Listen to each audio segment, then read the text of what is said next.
하나님의 말씀 시편 127편입니다.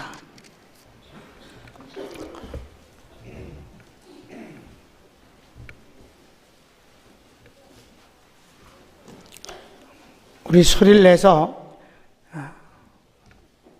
5절까지 뿐이 없으니까 다 같이 보시겠습니다. 시작.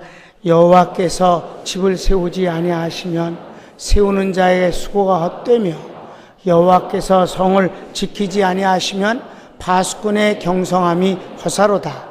너희가 일찍이 일어나고 늦게 누우며 수고의 떡을 먹음이 헛되도다. 그러므로 여호와께서 그 사랑하시는 자에게는 잠을 주시는도다. 자식은 여호와의 주신 기업이요 태의 열매는 그의 상급이로다. 젊은 자의 자식은 장사의 수중의 화살 같으니 이것이 그 전통에 가득한 자는 복되도다. 저희가 성문에서 그 원수와 말할 때에 수치를 당치 아니하리로다. 아멘. 오늘 시편 127편을 통해서 여호와께서 축복하시면 가로치고 막을 자가 없다. 새해가 되면 사람들이 인사들을 합니다. 새해 복 많이 받으십시오. 복을 받으라고 분명히 그랬어요. 새해 복 많이 받으십시오. 그런데 어디서 받는다고는 말을 안 해요. 그래서 운동하는 데서 사람들이 이제 서로 인사를 해. 목사님 새해 복 많이 받으십시오. 고마운데요. 어디 가서 받으면 좋겠어요? 이 사람들이 아주 황당스럽게 생각해요. 말문이 막혔어요. 그럼 내가 가르쳐 드릴게요. 새해 복 많이 받으십시오. 어디서 받느냐고 나한테 물어봐요. 어디서 받습니까? 하나님께로 받습니다. 축복은 하나님 겁니다. 여러분, 뭘 모르고 인사하는 것은 공허한 것이에요. 여러분, 사랑하는 여러분, 2014년 하나님으로부터 복 많이 받으십시오. 이러면 말이 되잖아요. 시편 127편은 부정을 부정해서 강한 긍정을 표현하는 방법입니다. 그러니까 여호와께서 뭘 안 하시면 사람이 하는 일이 아무것도 아니다라는 것이에요. 여기에서 주님이 제목으로 말씀하시는 것이 1절인데 여호와께서 집을 세우지 아니하시면 집 짓는 자의 수고가 헛되다. 그러니까 여호와께서 집을 세워주시면 그 집은 멋지고 튼튼하고 아름다운 집이 된다는 뜻이겠죠. 사람은 이 세상에 태어나서 각각들 다 집을 지으면서 산다고 성경은 말씀하고 있어요. 특별히 예수님을 믿는 사람도 마찬가지라는 거예요. 고린도전서 3장 10절에 보면 누구든지 그리스도 안에 있는 사람들은 집을 세우는 자라. 어떤 사람은 금은 보석으로 짓고 어떤 사람은 나무와 풀과 짚으로 짓는데 그 공력이 마지막에 불로써 나타난다고 그랬습니다. 그래서 불을 태워서 모든 것이 다 타버리면 그 사람은 공력이 없거니와 그러나 그 공력이 남아있으면 그것이 하나님으로부터 상을 받는 교환권이 된다는 말씀이에요. 아무것도 없으면 그 사람은 불 가운데서 얻는 구원과 같다. 이게 무슨 말이에요? 예수님을 믿는 사람은 평생을 살아가면서 금은 보석으로 짓는다는 것은 주님을 섬김으로 하나님의 뜻을 이루어 드리는 일을 금은 보석이라고 하고 나무와 풀과 짚으로 짓는다는 것은 그냥 육신을 위해서 사는 것들을 표현합니다. 사람이 누구든지 24시간을 주님을 위해서만 살 수는 없죠. 자신을 위해서도 육신을 위해서 살 수밖에 없는 것입니다. 그러니까 이것은 섞여 있는 것이다. 맨 마지막에 각자 집을 가지고 하나님 앞에 섰을 때 천사가 그 사람의 공력을 위해서 마치 화염방사기처럼 그 집을 불을 태워보는 것입니다. 나무와 풀과 짚으로 진 것은 다 타고 보석은 그대로 남습니다. 그 보석을 가지고 하나님 앞에 바치면 그것을 가지고 주님이 비교할 수 없는 상으로 바꾸어 주시는 것이 된다는 것입니다. 그런데 아무것도 바꿀 것이 없다. 금은 보석이 단 하나도 없다. 그런 사람은 불 가운데서 얻는 구원과 같다. 마치 집에 불이 났는데 자다가 문만을 피해서 겨우 뛰어나왔다면 그 사람은 자는 모습 그대로뿐이 표현할 게 없어요. 다 불탔으니까. 그래도 뭐는 남을까요? 집이 불타면 뭐가 남아요? 재가 남는데 재는 남는 게 아니지 아무것도 아니니까 터가 남지요. 이 터는 예수 그리스도라. 곧 구원은 남는다. 상급이 하나도 없어도 주님이 주신 구원은 남는다. 그런데 그 사람은 잠자리에서 뛰쳐나온 것 같다. 그래서 장차 천국에서 잠옷만 입고 왔다 갔다 하는 사람이 있으면 내가 물어보려고 그래. 당신 한편 강도였어? 왜냐하면 그 한편 강도가 죽으면서 예수님 보고 그랬잖아요. 주여 당신의 나라에서 나를 좀 기억해 주소서. 예수께서 그래 너와 내가 오늘 낙원에 함께 있을 것이다. 그 사람은 나쁜 짓만 하다가 마침내 십자가에 처형받을 그런 아주 흉측스러운 인생을 살았으니까, 그리고 예수님을 믿은 뒤에 아무것도 한 기회가 없었으니까 시간적으로, 그러니까 그래서 잠옷만 입은 사람이 그 사람이 아닐까라고 생각한 거예요. 그런데 일반 은총적인 면에서도 멋진 집을 짓는 사람을 우리는 많이 볼 수가 있어요. 특별 은총 말고 대한민국 역사에도 이 대한민국 이전부터 있었던 우리 민족의 역사 가운데서도 아주 멋진 집을 지어서 그 사람을 추모하고 존경하고 흠모하기 위해서 광화문 사거리에 한 사람은 앉아있고 한 사람은 서 있어요. 왕은 앉아있는 게 어울리고 장군은 서 있는 게 어울리니까 그렇겠죠. 누군지 이렇게 말해도 모르는 사람이 있으면 회개하세요. 지혜를 달라고. 세종당하고 이순신 장군 말이에요. 일반은 정적인 면에선 아주 아름다운 집을 지었지만 안타깝게도 그들은 예수님을 통해서 구원 얻을 기회를 얻지 못한 분들이에요. 아무튼 주님이 우리 인생을 살아가면서 멋진 집을 지어 주셔야 된다. 근데 한 해에 다 짓는 것이 아니고 우리 일생 전체를 통해서 집을 짓는데 2014년도 하나님의 여들을 축복해 주셔서 멋진 집을 짓는 과정이 되시기를 축원합니다. 이렇게 집을 멋지게 짓기 위해서 주님이 세 가지의 큰 은혜, 선물을 주시는데 첫째가 보호하심입니다. 2절에 말씀하시길 여호와께서 성을 파수해 주지 아니하시면 파수꾼의 경성함이 허사로다. 하나님이 지켜주시지 않으면 많은 사람들이 지켜도 소용이 없다는 거예요. 여러분, 우리가 육신도 언제나 위험에 노출되어 있어요. 몸이 약합니다. 병은 너무 많고요. 몸만 그렇습니까? 생각도 약해요. 작심삼일이라고 그러지만 3일 되지 못하는 것도 너무 많습니다. 마음도 약하고요. 모든 것이 다 약합니다. 하나님이 지켜주셔야 합니다.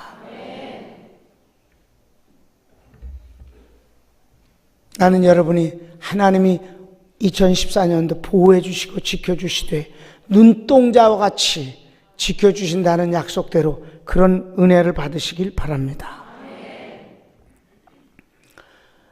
뭐 옛날 얘기지만 대통령을 경호하면 굉장하잖아요. 특별히 미국 대통령의 경호라는 건 뭐 공중 지상을 다 동원해서 정말 보호를 합니다. 근데 케네디 대통령이 달라스에 도착해서 도착 성명을 이렇게 인사를 하면서 바로 이 시편 127편 1절 2절을 인용했다고 그럽니다. 여호와께서 집을 세우지 아니하시면 집 짓는 자의 수고가 헛되며 여호와께서 성을 파수해 주지 아니하시면 파수꾼의 경성함이 허사로다까지. 그리고 인사를 했는데 그 뒤 30분 뒤에 저는 총탄에 쓰러졌습니다. 1000명 가까운 경호원들이 저를 미리미리 배치해서 보호했지만 막을 수가 없었어요. 자기 자신의 운명을 예언한 것 같습니다.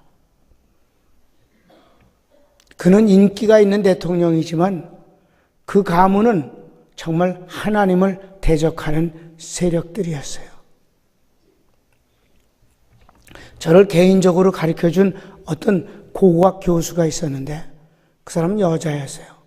그 사람이 왜 신학을 하게 됐냐면 다리미질을 하고 있는데 미국 사람이에요. 미국. 방송에서 대통령이 미국의 모든 공공기관에서 학교를 비롯해서 모든 공공기관에서 예배를 드리는 것을 금지하는 법을 만들었어요. 선포했어요. 그때 너무 놀라갖고 다리미질을 하다가 통곡을 하고 기도를 하다 불이 났어요. 그 다리미. 그래서 집을 다 타진 않았지만 자기가 그 뒤 하나님 앞에 결심하고 하나님 앞에 이 복음을 전하고 가르치는 일에 일생을 바치겠다고 그래서 소명을 받고 일했다고 하는 얘기를 들었어요. 하나님이 지켜주셔야 합니다. 두 번째는 하나님이 공급해 주셔야 돼요. 너희가 아침 일찍 일어나고 저녁 늦게 누우며 수고의 떡을 먹음이 헛되도다. 부정을 다시 부정했어요. 그러니까 사람이 애를 쓰는 것은 별 의미가 없다는 거예요. 하나님이 공급하셔야 만족하게 된다는 거죠. 사람들이 머리가 좋을수록 착각에 빠지는 경우가 있어요. 내가 열심히 살아서 많은 피로를 모아서 필요할 때 그것을 쓰면 만족하지 않겠는가? 네, 그럴 수 있어요. 일반은 정적인 면에서 모아서 그것을 사용할 수 있습니다. 어떤 것일까요? 지식을 모으면 평생 쓸 수 있습니다. 돈을 모아서 필요할 때 쓸 수 있습니다.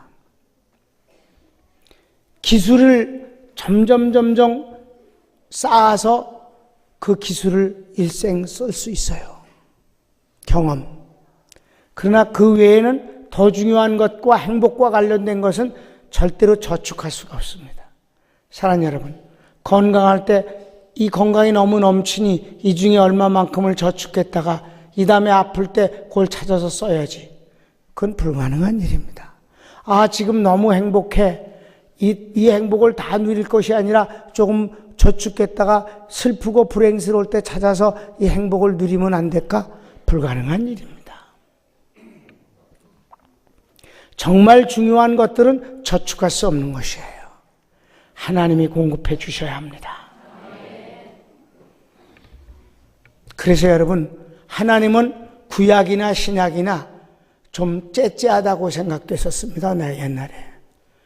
왜 하나님은 구약의 광야 같은 세상에서 그 광야 통과하는 40년 동안 매일같이 똑같은 메뉴인데 만나를 꼭 오리길이나 아침 일찍이 해 뜨기 전에 나가서 그 하루치를 걷어다가 먹고 그 다음날도 또 가서 똑같은 건데 왜 그렇게 매일 걷어오게 하시는가?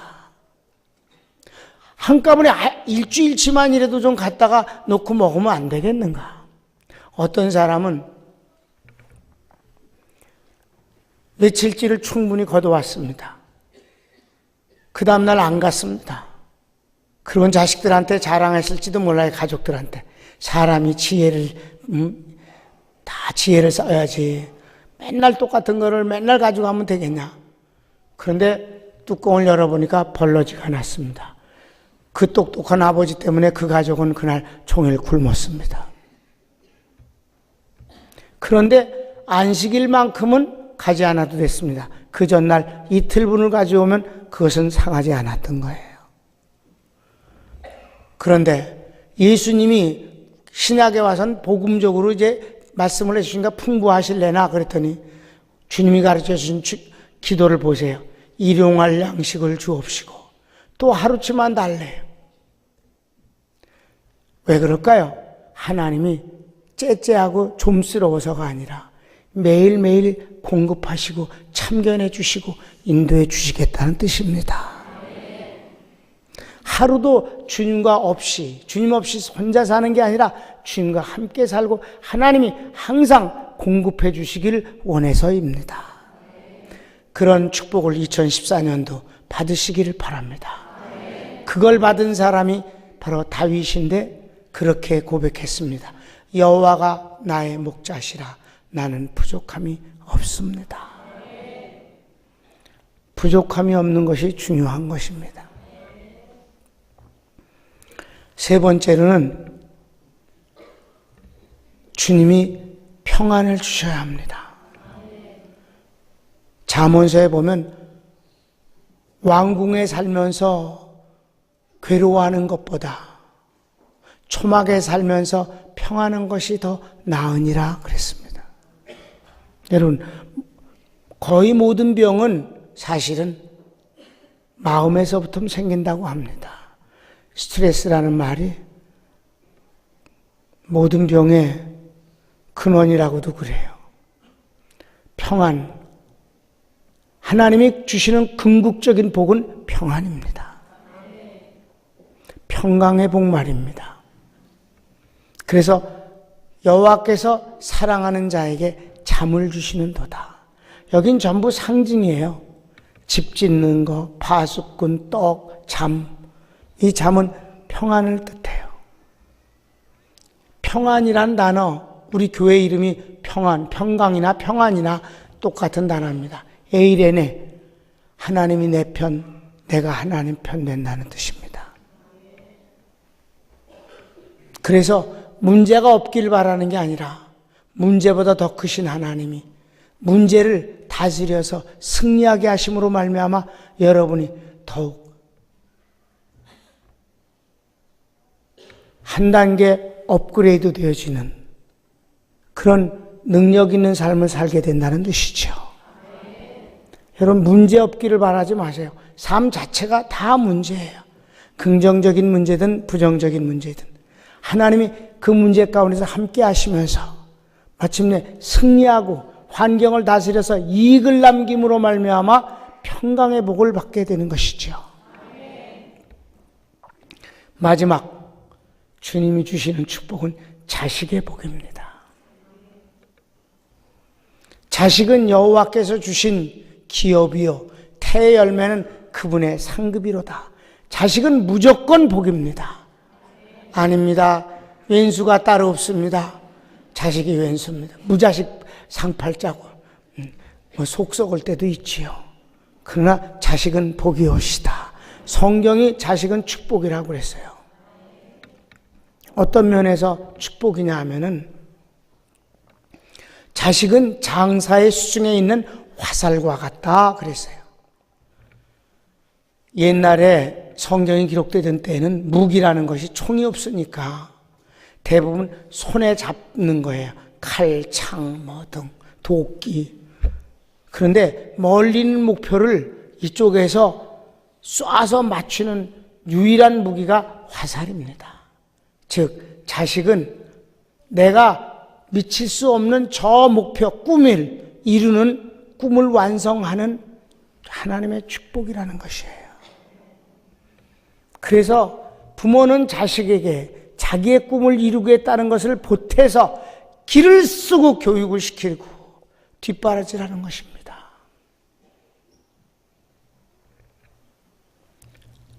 하나님은 이렇게 말씀하셨어요.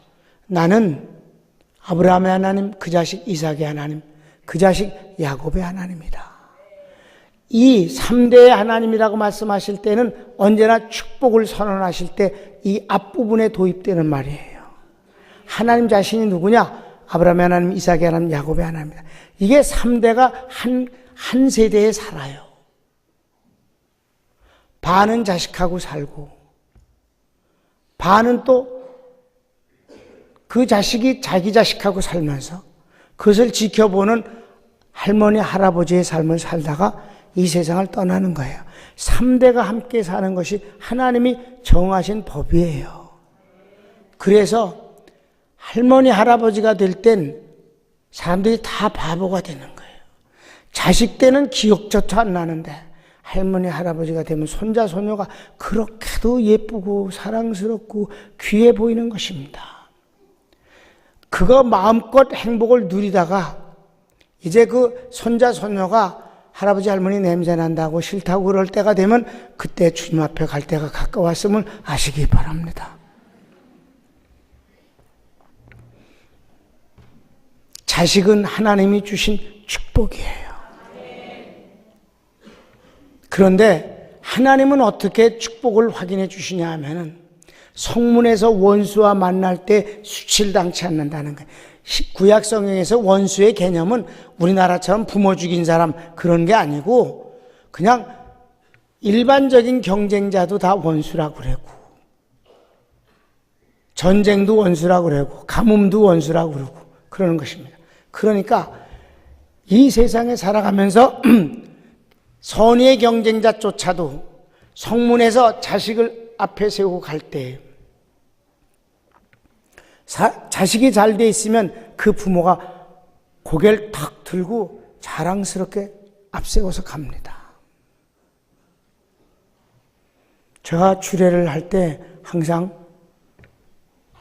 신랑 아버지가 아들을 앞세워서 입장하게 합니다. 본문 말씀 때문에 그렇게 한 거예요. 우리나라는 이상하게 결혼식을 할 때 보면 신랑 신부 양가 엄마는 손잡고 들어오는데 그러고 인사하는데 신부 아버지는 딸 손잡고 들어오는데 신랑 아버지는 도둑놈처럼 몰래 들어와서 몰래 앉아요. 이건 뭔가 이상스러워. 아니 그렇게 멋지게 지금까지 기른 네가 왜 몰래 들어와서 앉냐고. 그래서 항상 그렇게 해왔어요.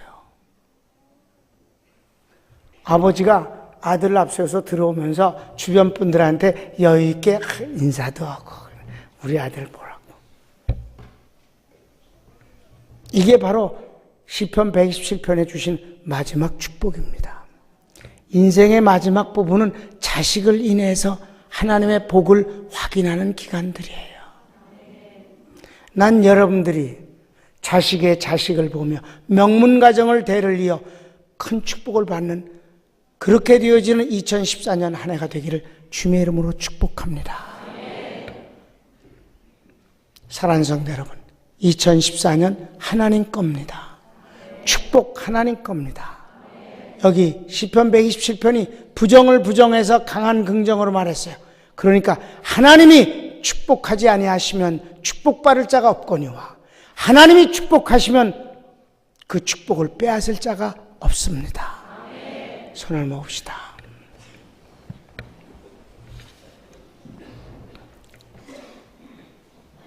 사랑하는 여러분, 시편 127편 오늘 영시 예배 이 5절뿐이 되지 않은 내용이지만 여러분이 그 마음속에 이걸 확 담고 사시기를 바랍니다.